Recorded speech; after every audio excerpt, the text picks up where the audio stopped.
हाथी के वजन में सूखी स्याही, हाथी का वजन कोई 5-25-50 किलो का नहीं होता है, टनों बंद उसका वजन रहता है। तो एक हाथी के वजन इतना सूखी स्याही लेना, एक तराजू के एक तरफ पन्ने में हाथी को बिठाना, दूसरे में सूखी स्याही लेना और बराबर वजन में हाथी के वजन इतनी सूखी स्याही लेकर उसमें पानी डालो और पानी डाल इतनी स्याही कितनी हो जाएगी और उसके अंदर फिर आप पानी डालो तो वो और 4 गुना बढ़ जाएगी और फिर उससे जो लिखा जाता है, जितना लिखाएगा वह 1 पूर्व होता है। कितना? वह 1 पूर्व। अब दूसरा पूर्व लिखने के लिए क्या करना पड़ेगा?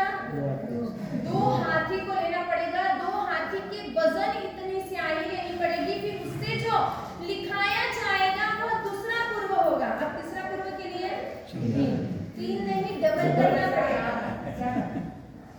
तीसरा पूर्व लिखने के लिए अपने को 2 का डबल करना पड़ेगा, 2 की जगह 4 हाथी के वजन इतनी स्याही लेकर उससे लिखा जाएगा, वो तीसरा पूर्व लिखा जाएगा।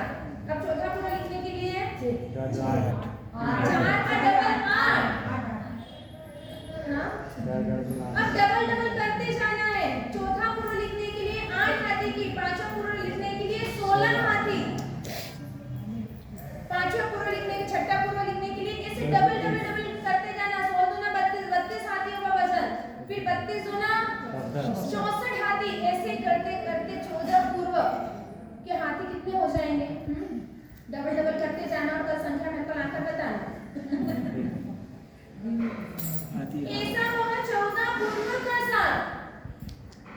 अब उससे कितने शास्त्र कितने आगम लिखे जा सकते हैं? 1 पूर्व से ही इतना लिखाएगा तो 14 पूर्व तो कितना है? हम नौकार की महात्म्य है, नौकार के गुणों को गाएं तो कितना बोल सकते हैं कि नौकार का विशेषण है, नौकार कैसा है? नमो हरिहंताणम, नमो यानी हरिहंताण यानी अरे तो प्रभु को नमस्कार करो, नमो सीताराम यानी सिद्ध भगवान को नमस्कार करो, आचार्य भगवान को नमस्कार करें, उपाध्याय भगवान को नमस्कार है और सर्व साधु को नमस्कार करना, बस इतना हमें मालूम है। लेकिन इस नौकार मंत्र के एक एक अक्षर पर नमो, न के ऊपर, म के ऊपर, एक एक अक्षर के ऊपर 1008 विद्या देवियों का वास है। कितना है? देवियों का नहीं, विद्या देवियों का। जिसको विद्या भी चाहिए ना, उसको नौकार का पाठ रोजाना करना चाहिए, यानी नौकार की आराधना प्रतिदिन करनी चाहिए। एक भाई ने 3 मित्र थे, नमन, चमन और अमन। बताते इसने ना, तीनों मित्र में से एक मित्र ने कहा कि अमन, तेरी डेली की प्रतिदिन की क्रियाएं क्या है? तो धार्मिक आराधना क्या करता है? किसने पूछा? अमन ने चमन से पूछा। अब अमन ने जैसे ही पूछा, उसने कहा मैं प्रतिदिन सुबह उठकर पहले एक नौकार की पक्की माला गिनता हूँ, फिर सामायिक करता हूँ और राय प्रतिगमन करता हूँ। जैसे ही चमन ने कहा, नमन भी क्या कहने लगा? बोले हाँ, मैं भी प्रतिदिन सुबह प्रातः काल में उठकर पक्की माला, सामायिक और उसके बाद प्रतिक्रमण करता हूँ। पूछने वाला कौन है? अमन।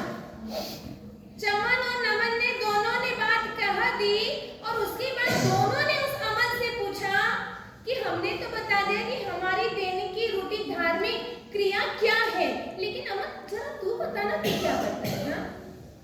जैसे ही यह कहा, अमन कहने लगा मैं सुबह पहले उठकर प्रतिदिन एक माला पक्की गिनता हूँ, फिर सामायिक करता हूँ, फिर राय प्रतिक्रमण करता हूँ और उसके बाद में मैं वापस सामायिक लेता हूँ। क्या कहा उसने? जैसे यह कहा, दोनों जो दूसरे मित्र थे उनकी आंखें खुली की खुली रह गई। उन्होंने उसकी अनुमोदना की और अनुमोदना करते वक्त उसने कहा कि अरे भाई, तो इतनी अच्छी धार्मिक आराधना करता है,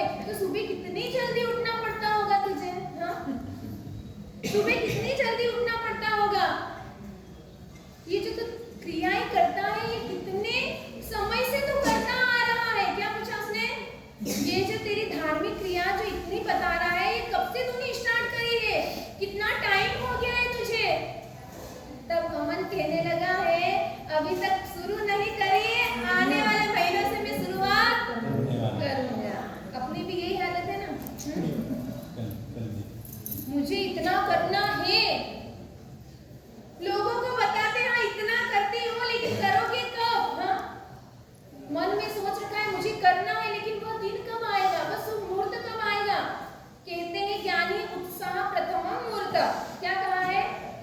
उत्साह प्रथम मुहूर्त, यानी उत्साह ही प्रथम मुहूर्त है अच्छे धार्मिक कार्य के लिए। अभी दीक्षा की भावना है, तुरंत ले लो, हाँ सही है ना? उसके लिए कोई अच्छा दिन देखने मत जाओ। महात्माओं ने बताया है, अगर आपके मन में उमंग है, उत्साह है, आनंद है, तो इमीडिएट उसी वक्त आप कार्य कर लें, क्योंकि मन हमारा चंचल है, मन कब परिवर्तित हो जाए हमारी कोई गारंटी नहीं। यहाँ पर हम नवकार मंत्र की बात कर रहे हैं कि नमो अरिहंताणम में आज 5 पद है। अरिहंत सिद्ध आचार्य उपाध्याय साधु नमस्कार महामंत्र में सभी को एक बार लिया गया। अरिहंत का नाम एक बार लिया है, सिद्ध का एक बार, आचार्य का एक बार, उपाध्याय का एक बार और साधु का एक बार। लेकिन इस महामंत्र के अंदर कौन सा शब्द कितनी बार आ रहा है? कितनी बार? 5 बार। अरिहंत को नमस्कार करो, पहले नमो आप कहते नमेते समुने गमे। क्या कहा है? नमेते समुने गमे। अगर कोई व्यक्ति विनम्र होगा, सरल स्वभावी होगा, तो वह सभी को प्रिय हो जाएगा। भगवान महावीर ने भी उत्तराध्ययन सूत्र के अंदर पहला अध्ययन कौन सा बताया है? जब भगवान की अंतिम अवस्था थी, अंतिम समय में जो उन्होंने देशना दी थी, 55 पुण्य के 55 पाप के अध्ययन और उत्तराध्ययन के 36 अध्ययन बताए थे। उस 36 अध्ययन के अंदर पहला अध्ययन कौन सा है? विनय। विनय धम्मो मूल। विनय ही धर्म का मूल है। पाप मूल अभिमान। क्या कहा है? धर्म के मूल को क्या बताया है? विनय। और पाप के मूल को अभिमान, अकड़ता। इस अकड़ता के कारण ही बाहुबली को केवल ज्ञान की प्राप्ति नहीं हुई, लेकिन जैसे ही उनके अंदर यह भाव आ गए, अरे छोटे हैं तो क्या हुआ, मुझसे पंच महावतधारी वह मुझसे बड़े हैं। साधु जीवन के अंदर जो संयम पहले ले, वह छोटा हो या बड़ा हो, लेकिन जो पहले लेगा उसको मुझे झुकना ही पड़ेगा। और जैसे ही यह भाव आए कि मैं झुकूंगा, और तुरंत पैर बढ़ाते ही उनके जैसे ही अभिमान का नाश हुआ, अभिमान हटा, वह अभिमान दूर हुआ, और वैसे ही उन्हें केवल ज्ञान की प्राप्ति हो गई। तो ऐसा नमो शब्द हमें बार बार कहता है, तो नम जा, नम जा, नम जा। अरे नम गया तो सब कुछ सफल हो गया। फिर वापस भी बताया, ऐसो पंच नमस्कार, वापस 6ठी बार भी ले लिया है। क्या कहा है? ऐसो पंच नमस्कार। इन 5 को मैं क्या कर रहा हूँ वापस? शुरू में तो बता दिया, पर बाद में भी बताया है कि इन 5 को मैं नमस्कार कर रहा हूँ। नवकार मंत्र के कितने पद हैं? और संपदा 8। 9 पद और 8 संपदा। एक बार 9 को भी अभिमान आ गया। क्या कहा? 9 को अभिमान आ गया, वह सोचने लगा। अभिमान के अंदर व्यक्ति किसी को तमाचा भी लगा देता है, हाँ? और कभी भी देखना, गुस्सा भी आएगा, क्रोध आएगा, तो हमको हमसे बड़े व्यक्ति पे नहीं, हमसे छोटे पर आएगा। 9 को गुस्सा आया, 9 को अभिमान आया, और उसने तुरंत 8 को एक चाटा मारा। जैसे ही 8 को चाटा मारा, अब वो 8 का अंक जो था वो 9 को तो मार नहीं सकता है, क्योंकि वो उससे एक स्टेप बड़ा था, वो उसको नहीं मार सकता है। और उसी वक्त 8 ने सोचा, अब ये मैंने खाई है मार, तो सभी के बीच में मुझे शर्मिंदा होना पड़ेगा, अब मैं क्या करूं? 9 ने क्या किया? 9 के अंक ने 8 को मारा, 8 के अंक ने किसे मारा? 7 को मारा। 7 भी सोचने लगा, इसने मुझे मारा है। घर पे भी अगर लड़ाई हो जाती है, हाँ, भाई साहब ऑफिस से आए, बहन को कुछ कह दिया, पत्नी को कुछ कहा, पत्नी उनके ऊपर अगर नहीं बरसाएगी, माइंड डिस्टर्ब हो गया। आपका पप्पू स्कूल से आया, हाँ? आपका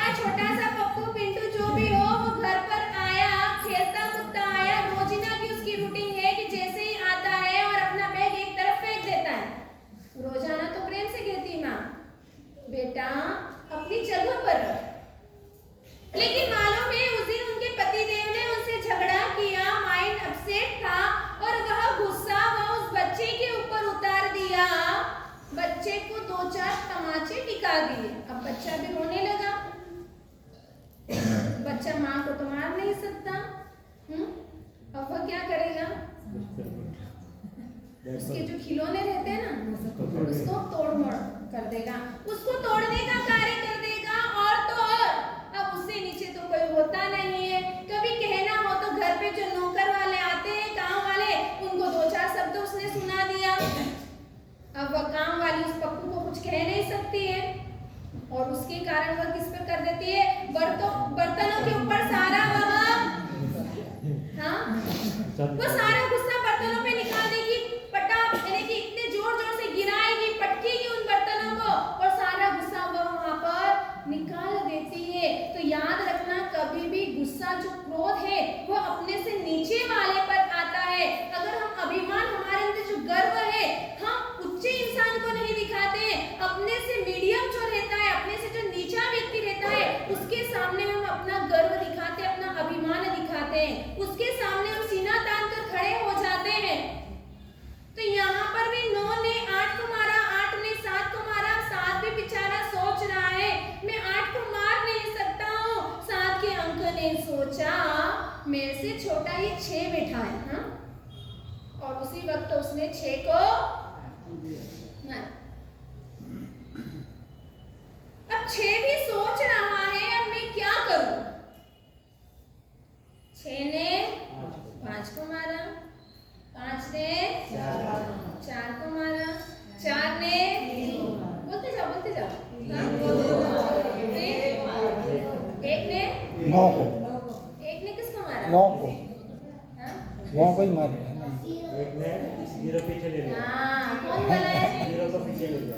1 के बाद में 0 आएगा। हाँ, 1 के बाद 10 कैसे आने वाला है? 1 को 0 से पीछे ले लिया। 2 ने 1 को मारा।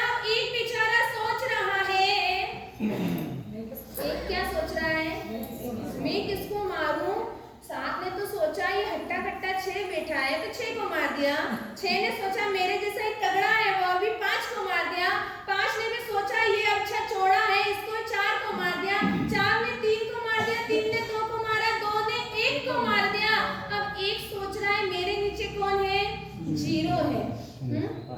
वह 0 है और वह सोच रहा है, मारने की तैयारी कर रहा है। लेकिन जैसे ही उसने सोचा अरे बेचारा वो पहले से तो चपदा हुआ है ना, पहले से तो चपदा हुआ है बेचारा, उसको और क्या मारो। और उसने अपने को प्रेम से उसने अपने पीछे उसको बिठा दिया। क्या किया? प्रेम से उस 1 ने अपने पीछे उस 0 को बिठा दिया। अब किसकी संख्या बढ़ गई? एक पीछे लगाने से वह 1 क्या बढ़ गया? बन गया 10 का अंक बन गया। कहते 9 का अंक भी उसके नीचे आ गया। व्यक्ति को देखना, कभी भी अभिमान करेंगे तो वह नीचे की ओर गिर जाएगा। लेकिन व्यक्ति के अंदर सरलता नाम का गुण अगर आ गया, नमो शब्द ही यह सिखा रहा है कि आप सरल बन जाओ। सरल बनोगे, तरल बनोगे तो आप झुकना सीख जाएंगे। क्या कहा है? सरल बनने के लिए ही हमें नमो शब्द कहा है। नमो की एक महत्ता बताई है, गुण रहा हुआ है। ऐसे 9 का अंक बड़ा था, लेकिन अब 1 का, जिसने 0 अपने पास बिठा लिया है, तो वह 10 का अंक बन गया। वह शक्तिशाली हो गया, पावरफुल हो गया। अगर हमें भी अपने को शक्तिशाली, पावरफुल बनाना है तो सभी को लेकर चलना पड़ेगा, एक संगठन बनाकर चलना पड़ेगा। जब तक व्यक्ति एक होता है उसके अंदर ताकत नहीं रहती है। एक और व्यक्ति हो जाता है तो उसकी ताकत डबल हो जाती है, 3 हो जाता है तो और पावरफुल हो जाता है। और अगर हम परिवार के अंदर रहें, समाज के अंदर रहें, अगर एकजुट होकर बने तो आज हमारे यहाँ क्या होगा? एकता हो जाएगी, एकता हमारे अंदर आएगी। चींटियों के समूह को भी देखना, चींटियां भी बिल में से निकलती है, तब एक आध नहीं निकलती, कितनी निकलती है? झुंड का झुंड निकलती है, और एक के पीछे एक वह चलती रहती है। हम भी कोई भी धार्मिक कार्य करने जाएं तो हम भी एकांत को नहीं जाना, जब पिकनिक पार्टी वगैरह कहीं पर भी जाओ घूमने के लिए, थिएटर में जाओ, होटलों में जाओ, तब तो अपन अपने पूरे सर्कल, अपने फ्रेंड सर्कल को लेकर जाते हैं ना। बहनें जब निकलती है ना तो एक आधी निकलती है, कितनी निकलती है? होटल में जाना है, कहीं पे जाना, अपने कपल आप 5-7 जनों का जो ग्रुप होता है आप साथ में जाते हैं। तो कर्म के कार्य करने में आप साथ में जा रहे हैं, तो धार्मिक कार्य में अकेले क्यों आते भाई? हाँ, घर पर भाई साहब को छोड़कर आ जाएंगे, बच्चे घर पर बैठे हैं, आप तो झोला उठाए और चल बने यहाँ पर आ गए। अरे वहाँ पर साथ में जाते हैं, बच्चों को भी यही सिखाए, जब तेरी इच्छा से मैं तेरे साथ में जा रही हूँ अन्य क्षेत्रों में, अन्य जगह पर, होटल में, टॉकीज में, कहीं पर भी, तो मेरी इच्छा है कि तू भी मेरे साथ में चल। हाँ, फिर बोलो वो तो नहीं आता। अरे वो नहीं आ सकता, आपकी बात नहीं सुनता तो आप उसकी बात क्यों मानते हो? हाँ? हाँ? वही तो, बहनों को भी जाने का शौक है ना, सही है ना। घर में तो पेड़ उनके वो हो रहे हैं, अभी खुला है तो लोगों को घूमने की इच्छा हो रही है कि मुझे यहाँ जाना, मुझे वहां जाना। अभी कोरोना के अंदर बेचारे वो पक गए हैं पूरे सब, हाँ, कंटाल गए घर में रह रहकर। तो ज्ञानी महात्मा हमें यहाँ पर बता रहे हैं, आज 9 दिन की जो अपने यहाँ आराधना चल रही है उसके अंदर हमने क्या कहा है? सफेद वस्त्र पहनना, सफेद आसन पर बैठना, सफेद माला ही गिनना। ये सफेद कलर का क्या गुण है, क्या महत्ता है? आज माला पे अपन सफेद माला क्यों गिनना? अलग अलग कलर की मालाओं को गिनने का क्या गुण है? उससे हमें किस चीज की प्राप्ति होती है? ब्लैक कलर की माला अपन नीचे से ऊपर चढ़ते हैं, हाँ। अरिहंत का सफेद होता है, सिद्ध का कलर, आचार्य का, उपाध्याय का, और साधु का काला, श्याम। वही श्याम वर्णीय माला यानी ब्लैक कलर की माला गिनने से क्या होता है? ब्लैक कलर की माला गिनने से हमें किस चीज की प्राप्ति होती है? चारित्र की प्राप्ति। और फटाफट बताओ, जिसको चारित्र लेना होगा तो वो याद रखिएगा। हाँ,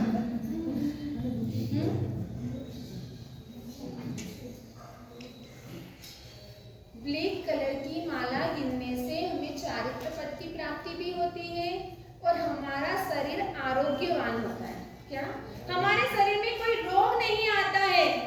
दूसरे नंबर पे बताइए, ग्रीन कलर की माला गिनने से उपाध्याय पद का रहता है, और ग्रीन कलर की माला गिनने से हमारा भी स्वास्थ्य भी ठीक रहता है, रोग कोई आता नहीं। बाई चांस कोई रोग आ गया है तो उस पद की, उस कलर की माला गिनने से सारे रोग चले जाते हैं। पौष्टिकता मिलती है, दूध पीने से व्यक्ति को, छोटा बच्चा अगर दूध पिएगा तो वह क्या होगा? उसको ताकत मिलेगी, पौष्टिकता मिलेगी। उसी तरह से ग्रीन कलर की माला गिनने से हमारे शरीर में पौष्टिक गुण आता है, ताकत, एक पावर आता है। तीसरे नंबर पे बताया है पीले कलर की माला गिनने से। पीले कलर की माला गिनते हैं तो हम किसी को स्तंभित करना हो ना, स्थिर करना हो, स्तंभन जो अपन एक विद्याएं होती है, स्तंभन क्रिया, तो ऐसी स्तंभन की प्राप्ति होती है कि हम अपना वो जाप करने से कोई भी व्यक्ति को स्तंभित कर सकते हैं। यस नामकरण अपना जबरदस्त होता है येलो कलर की माला गिनने से। पर स्तंभित करने के लिए माला मत गिनना हो, आप लोग ध्यान रखना। हाँ, अपनी आत्मा का कल्याण हो, उस लक्ष्य को लेकर ही अपने को माला गिननी है। चौथे नंबर पे बताइए लाल कलर की माला। लाल कलर की माला गिनने से शत्रु का नाश होता है। शत्रु का नाश यानी आपको जिससे दुश्मनी हो उस व्यक्ति का नाश नहीं, उस दुश्मनी का नाश। अपने को व्यक्ति का नाश नहीं करना, किसका नाश करना है? दुश्मन को नाश नहीं, दुश्मनी का नाश करना है। तो कहने का मतलब जो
अरे अनंत सुख है, वो सुख कौन सा है ये तो बताओ। अनंत सुख केवल भगवान ने पोता बोले ना, आपने कैसा बोल दिया तुमने बोलेगा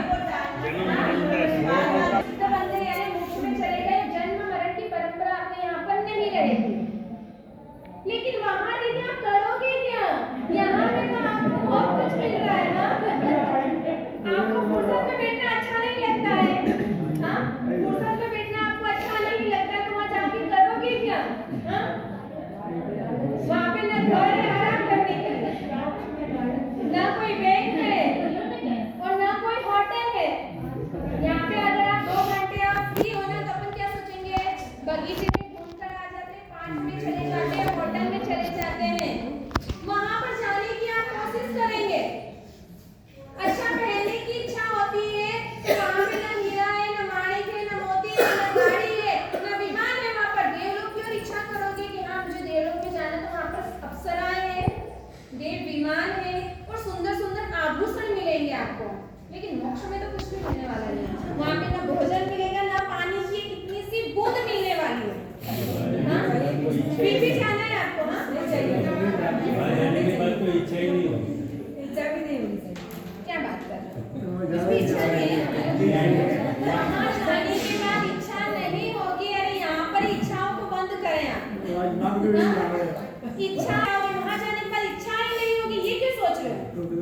यहाँ पर इच्छाओं पर कंट्रोल करेंगे तो वहाँ जाकर अपने को सिद्ध बनेंगे या मोक्ष में जाएंगे। वहाँ जाने के बाद की बात कर रहे हो। अरे यहाँ पे प्रयत्न करो आप लोग। यहाँ पर अपना सुख कैसा है और वहाँ का सुख कैसा है? यहाँ प्रयत्न करेंगे तो पहुंच जाएगा। यहाँ का जो अपना सुख है ना, वो किसके जैसा है? दुख मिश्रित सुख है। कैसा है? दुख मिश्रित। सुख के साथ में थोड़ा बहुत दुख है हमारे पास, इसलिए वह सुख सुख नहीं कहलाता है। लेकिन जो हमारे मोक्ष में गए हुए जो सिद्ध परमात्मा है, उनके सुख में इतना सा भी कोई मिक्स मटेरियल नहीं है दुख का। एकमात्र अव्याबाद सुख, एकमात्र सुख सुख और सुख ही है। आज अपन यहाँ घर पर हैं, आपने बिजनेस में 5 करोड़ या 10 करोड़ कमा लिया, हाँ 10 करोड़ कमा लिया। पहले कमाने का दुख था, लेकिन जैसे ही 5 करोड़ आए आपको क्या हुआ? सुख मिला, सुख की इच्छा हुई। लेकिन जैसे ही सुख मिला आपको और आपके साथ में एक दुख के साथ में, एक सुख के साथ में 3 दुख आ गए। कौन कौन से? अब इस 5 करोड़ या 10 करोड़ को मुझे कहाँ संभालना, कौन सी बैंक में डालना, हाँ ये चोर या लुटेरे या कोई हमारा या पैसा लेकर ना चला जाए। एक सुख के साथ में 3 दुख हमारे साथ में आ गए मेहमान बन के। हाँ मेहमानों को इनविटेशन यानी मेहमान कब आए कोई अपने को मालूम नहीं पड़ता है। मेहमान कहकर नहीं आते, अचानक आ जाते हैं। वैसे ही ये सुख आया, उसके साथ 3 मेहमान अपने आप आ गए आपके पास। हाँ कोई नहीं होता, आजकल फोन का साधन हो गया, इसलिए तो भी जो सच्चे मेहमान होंगे वो बिना बोले आ जाएंगे। हाँ वही मेहमान कहलाते हैं। जो बिना बोले आ जाए वही मेहमान है। कहने पर आए वो मेहमान नहीं कहलाते। पहले तो हमें सूचना मिल जाती, घर के ऊपर कौन बैठता था? कौवा बैठता था और आवाज करता था, तो लोगों को मालूम पड़ जाता आज अपने यहाँ कोई मेहमान आने वाला था। हाँ? और आजकल कौन बचता है आपका? तो भी चले गए वेब एक तरफ और आ गया है मोबाइल। बस हमारा कहना यही है कि अपना जो एक सुख है उसमें इच्छाएं बहुत है और इन इच्छाओं के कारण व्यक्ति दुखी हो जाता है। आपने दीपक देखा होगा, दीपक नीचे से कैसा होता है? सकड़ा होता है, नीचे से छोटा होता है और जैसे जैसे जैसे उसकी ऊपर की हाइट देखते हैं तो वह चौड़ा होता जाता है। नीचे उसकी कम इच्छा होती, मानव की ऐसी है। पहले इच्छा ये कैसी होती है? व्यक्ति जब भिखारी रहता है ना, वो सोचता है आज मेरे पास में 500 या 1000 रुपए आ जाए तो अच्छा। 1000 वाला सोचेगा मेरे को 2000 चाहिए, 2000 वाला सोचेगा मुझे 5000 चाहिए, 5000 वाला सोचेगा मुझे 10,000, 20,000, 25,000, 50,000 या लाख चाहिए, लाख वाला सोचता है मुझे करोड़ चाहिए, करोड़ वाला सोचता है मुझे खरबों चाहिए। लेकिन कभी भी उसकी इच्छाओं का अंत आता नहीं है।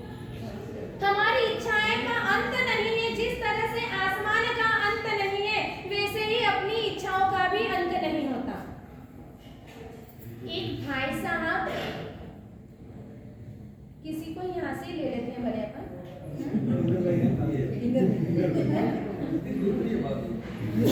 जगदीश भाई को, जगदीश भाई दिल्ली पहुंचे, क्या जगदीश भाई दिल्ली पहुंच गए। अब दिल्ली में जाके क्या देखेंगे? दिल्ली में जाकर कुतुब मीनार देखेंगे। ठीक है, मावली रोड में जब आएंगे ना तो पूछेंगे भाई दिल्ली में क्या देख कर आए? तो ये बोलेंगे मैं तो कुछ नहीं देख के आया। अरे कम से कम पूछ तो लेना था, दिल्ली में कुतुब मीनार, कम से कम कुतुब मीनार देख कर आते। हाँ, जगदीश भाई अपने दिल्ली पहुंच गए। 20 रुपए की या 50 रुपए की जो टिकट थी वह टिकट खरीदी और कुतुब मीनार चढ़ने की वह तैयारी कर रहे हैं। हाँ, जैसे ही टिकट खरीदी वह चढ़ रहे हैं। पहला, दूसरा, तीसरा, चौथा, पांचवा ऐसे माले चढ़ते जा रहे। 12वें माले पर पहुंचे। वहां जैसे ही पहुंचे उसके बाद में उन्होंने सोचा 12वें माले तक मैं आ गया हूँ यहाँ पर, तब ये जो खिड़कियां है ना चारों तरफ, उस खिड़कियों में से मैं देखता हूँ कि दिल्ली कैसा दिख रहा है। कभी हम हिल की जगह पर जाते हैं ना तो एकदम हिल पर पहुंचने के बाद में हम सोचते हैं कि इस नगरी को देख लेते हैं, पूरी नगरी एक साथ देखने में आ जाएगी। और उसने सोचा मैं दिल्ली को देख लेता हूँ। जैसे ही खिड़की खोली, खिड़की में से उसने देखा मैं दिल्ली देख रहा हूँ। चारों तरफ नजर करते करते नीचे जमीन पर नजर गए और वहां पर एक चमकीला पदार्थ दिखा। क्या दिखा? एक चमकीला पदार्थ दिखा जो चमक चमक चमक कर रहा था।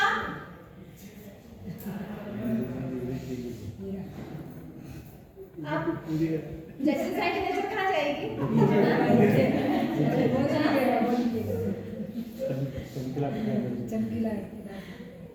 अब दिल्ली को देखने में आनंद नहीं है, कहाँ पर देखने में आनंद है? अपना आनंद है उस चमकीला पदार्थ उन्हें दिख रहा है कि अरे ये चमकीला पदार्थ कोई चांदी की सामग्री है। अब वो जो टिकट खरीदी ना वो सोच रहे हैं कोई बात नहीं, 25 या 50 रुपए की टिकट है, एक बार वापस खरीद लेंगे, बाद में दिल्ली देख लेंगे। अगर इसको उठाकर कोई चला गया तो मैं खाली ही रह जाऊंगा। अब दिल्ली देखने में आनंद नहीं आ रहा है उन्हें। अब वो सोच रहे हैं मैं फटाफट नीचे उतरूं। हाँ, तुरंत 12 से 11 माला पे आए, खिड़की से झांका, अरे वो वहां पर ही पड़ा है। हाँ, वापस 10वें पे आए। 10वें पर आने के बाद में सोच रहे हैं हाँ अभी तक तो किसी ने नहीं उठाया, फटाफट चढ़ते वक्त टाइम लगा। हाँ, याद रखना कभी भी सीढ़ियां चढ़नी है समय लगेगा, उतरने में समय नहीं लगता है। हाँ, उतरने में समय नहीं लगेगा। किसी भी चीज को बनाना है समय लगेगा, लेकिन तोड़ने में उसको समय नहीं लगता है। चढ़ने में आफत आई थी, दम भरा रहा था, सांस फूल रही थी, धीरे धीरे चढ़े थे, लेकिन उतरते वक्त तो फास्ट उतर रहे हैं। एक एक माला नीचे उतर रही। 11वें से 10वें पे आए, झांका नहीं है वहीं पर, किसी ने उठाया नहीं है। 9वें पर आए, वापस देखा किसी ने नहीं उठाया। 8वें पे आए, 7वें पे आए, 6ठे, 5वें, चौथे, तीसरे पे आए। तीसरे पे आने के बाद में उसको थोड़ी शांति हुई। ओह, अभी तक वो वहीं पर पड़ा है, कोई बात नहीं, फास्ट जाता हूँ, उठाकर आ जाता हूँ। सोचा, तुरंत दूसरे माले पहुंचे, जी में जी आने लगा उसको। हाँ, अब जो इतनी 12वें माले से जो चीज, जो पदार्थ छोटा सा दिख रहा था, वो जैसे जैसे नजदीक आ रहा थे वैसे वैसे वो चीज बड़ी दिखने लगी। क्योंकि कहते हैं दूर से चीजें अपने को छोटी दिखती है, पास में आकर वह चीज बड़ी दिखती है। उन्हें जैसे जैसे वो नीचे आ रहे वो पदार्थ, जो चीज है वो बड़ी दिख रही है। वो सोचने लगे अरे ये तो कोई चांदी का बड़ा सिक्का है। हाँ, जो 1 ग्राम का दिख रहा था ना वो 100 ग्राम का दिखने लगा। हाँ, 2 से 1 पर आए, अब तो उनको बहुत आनंद आ रहा है। हाँ, 1 से जैसे ही नीचे आए, नीचे आके दौड़कर उसी पर हाथ लगाया, उठा के देखे तो कोई चांदी का सिक्का नहीं था। क्या था? स्टील का ढक्कन था। हाँ? क्या था?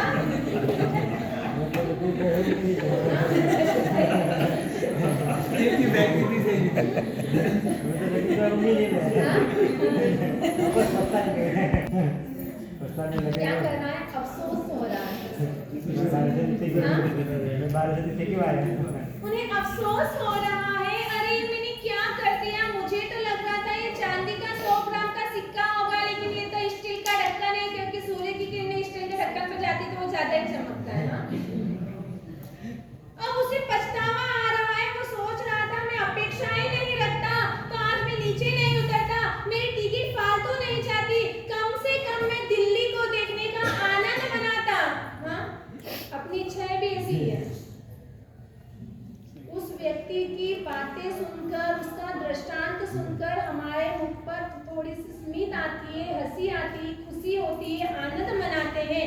लेकिन यही घटनाएं कई बार अपने साथ में भी घट जाती है ना, घटती है नहीं घटती है, क्योंकि मन हमारा ऐसा ही है ना।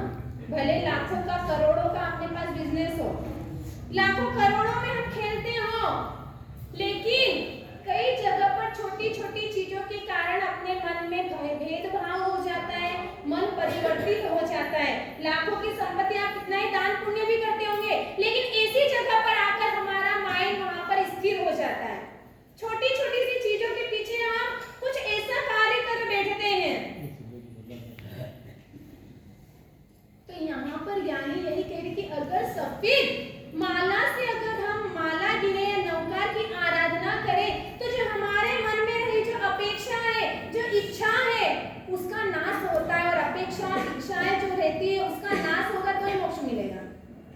आपका छोटा सा बच्चा है, अभी आप उसको बहुत लाड प्यार करते हो, पीहू है इधर उधर घूम रही है, सब क्या चाहते हैं?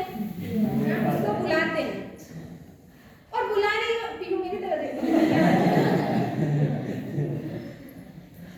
उसको सभी बुलाते हैं, लाड प्यार करते हैं। आपका खुद का बच्चा भी हो तो उसको आप बचपन में 2 साल 4 साल 8 साल का होता है जब तक बहुत लाड प्यार करते हैं। उसकी जो चीजें होती है, जो ख्वाहिशें होती है, उसको पूर्ण करते हैं। उसने 1 डेविड मिल्क मंगवाई तो आप 2 लाकर दे दोगे। उसके लिए जो चाहे वो लाकर देने के लिए तैयार होते हैं। और वही बच्चा आपका 18 से 20 साल का होता है जब, और आपको कहता है पापा मुझे मोबाइल चाहिए। क्या चाहिए? मुझे मोबाइल चाहिए। तब आपके मुंह से क्या जवाब निकलता है?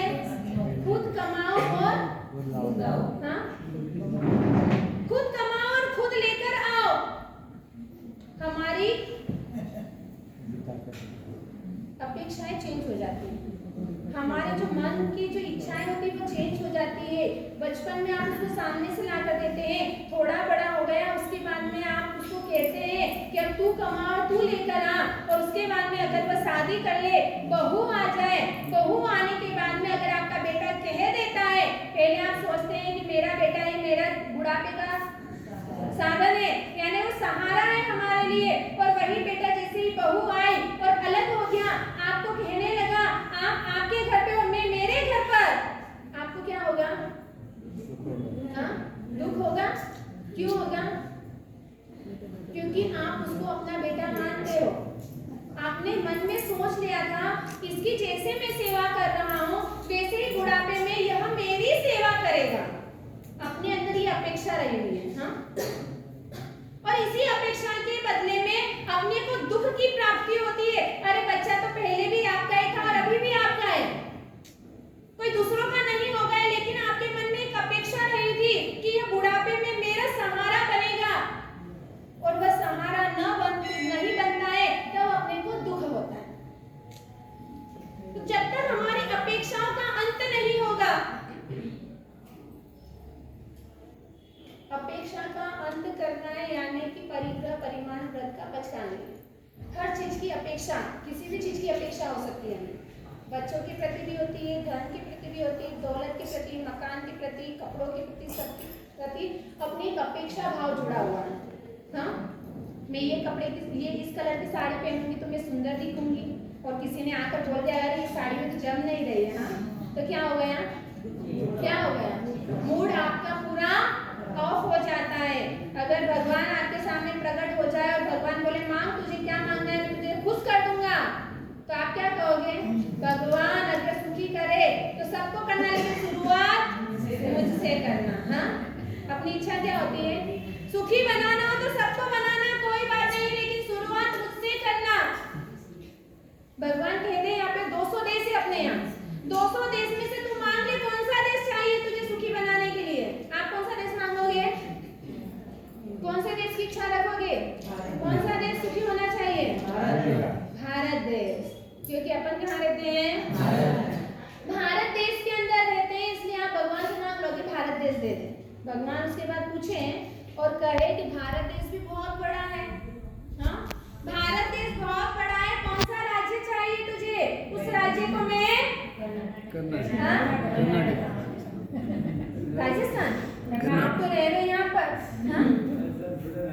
अच्छा, हाँ, भरत भाई का इरादा है राजस्थान को सुखी कर दूंगा तो यहाँ से मैं वहाँ पर शिफ्ट हो जाऊंगा, है ना?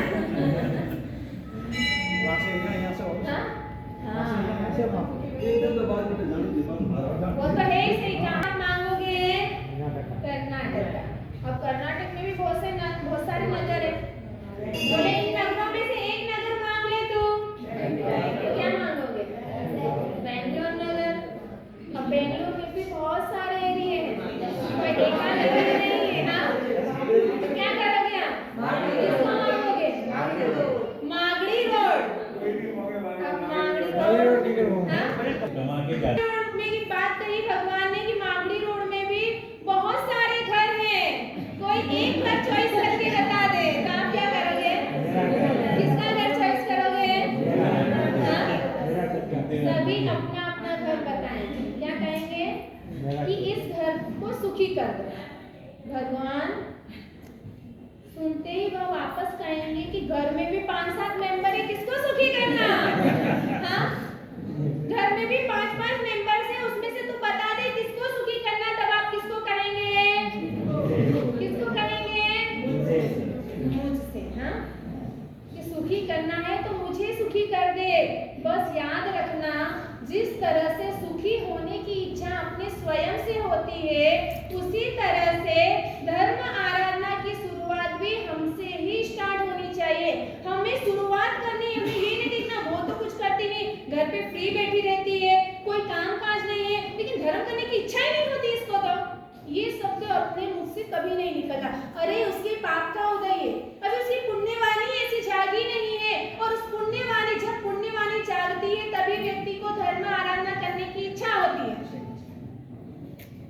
मैंने कल भी बताया था नौकार का न हर व्यक्ति नहीं बोल सकता है, नवीन का न बोल देंगे, नगीना का न बोल देंगे, नखमल का न बोल सकते हैं, लेकिन नौकार का न व्यक्ति हर कोई व्यक्ति नहीं बोल सकता है।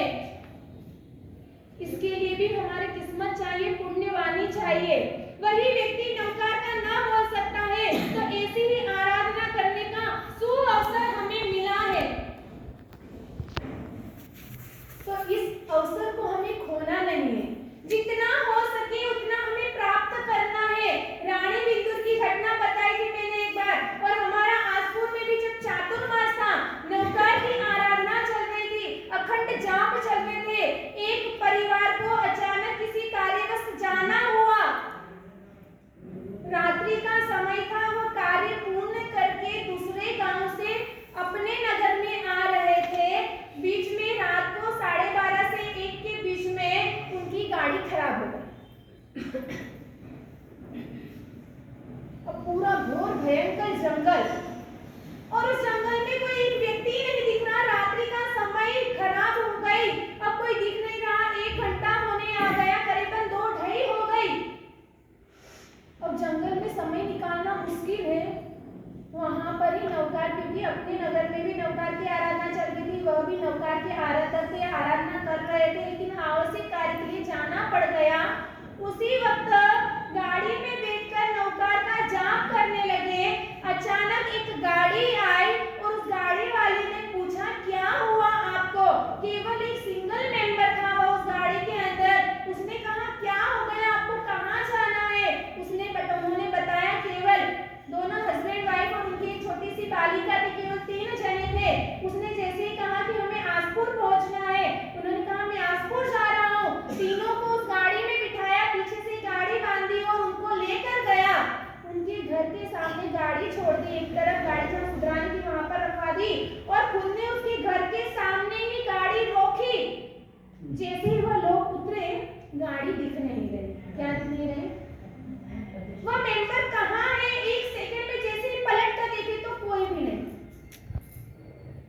किसका है?